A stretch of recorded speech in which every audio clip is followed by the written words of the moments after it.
We approach it like we do many of our meets. We have our short-term, long-term goals, and this is, of course, the culmination of a long-term goal. To not only get to the indoor championships, but to have that peak experience. You're going in knowing you've qualified, you've earned that position in that group of athletes that's assembling in Flagstaff for the championships. So mentally, they're ready to peak. We have Dr. Hammermeister coming in today to give us kind of that final push, shove, encouragement to allow us, kind of giving ourselves permission to do really well. Some people tend to hold a little bit back. The message this week is you don't have to hold back. It is time to let this thing fly. Let's go out and have some fun. You're ready for it. The last thing we need to know now is kind of what heat you're in, what flight you're in, and that's kind of the small potato in this equation. Polls are not valid. I mean, I think you can go back in any sport. It's kind of a preseason projection by ourselves and other coaches in the conference of who they think. We don't know early in the season. We don't know who's going to redshirt, for example. So I don't call the Montana coaches or the Weber State coaches and ask, who you're redshirting, which would of course make it a more valid thing if I knew who was going to be there at the end. Injuries throughout the season make a large impact on that. So I don't put a lot of stock into those. I do put a lot of stock in that we typically are underrated, and that is a little chip on our shoulder that we take into the championships each year, and it has paid off for us to earn that respect as a great Big Sky program that we have here at Eastern. We're always shooting for the championship. We're a little staffed. We're not understaffed this time. The number of athletes taken down is probably a little bit smaller than normal. Our men's distance team's been got a bit of an injury bug. We're only taking one guy down. So in this conference, it takes a pretty balanced squad to be able to do very well and shoot for that being on top of the podium.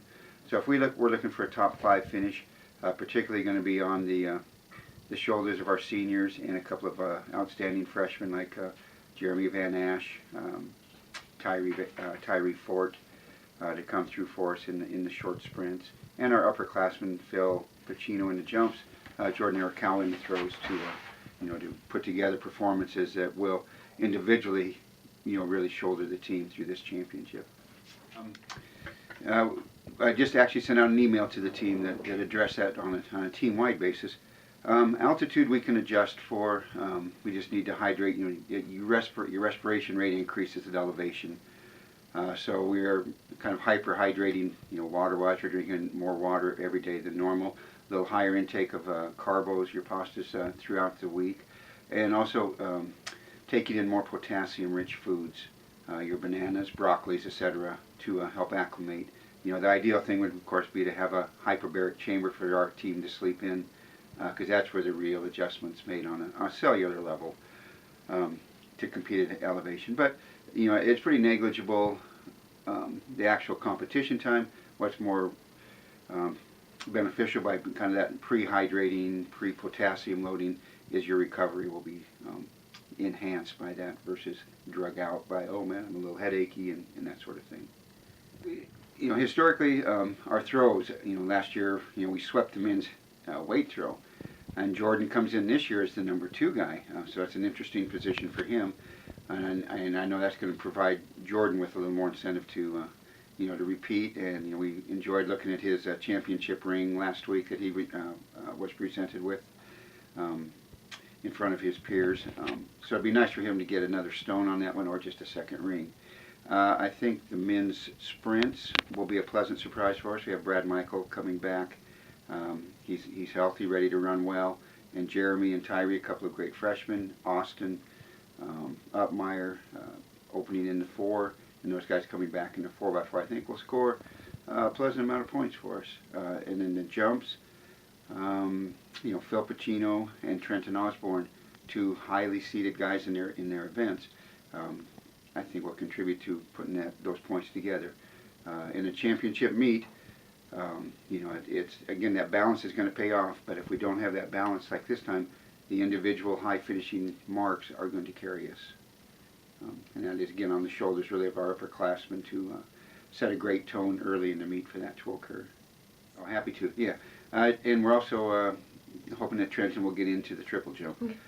It would be great to see him nail the triple jump, and he's a 25-foot long jumper.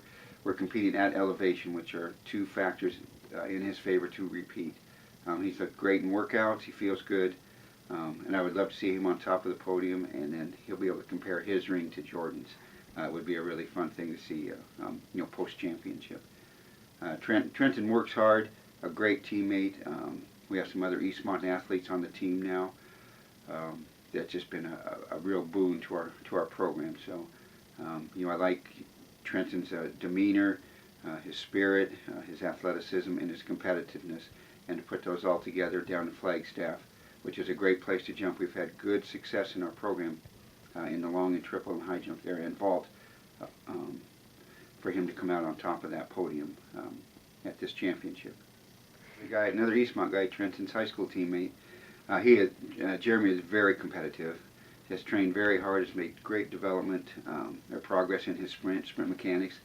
And each week he and I joke a little bit about who's developed through the season. We know the number one sprinter, young man out of northern Colorado, and Jeremy is using that really as not so much to beat him, but if Jeremy runs his best race, he can join his former Eastmont teammate as Big Sky champions.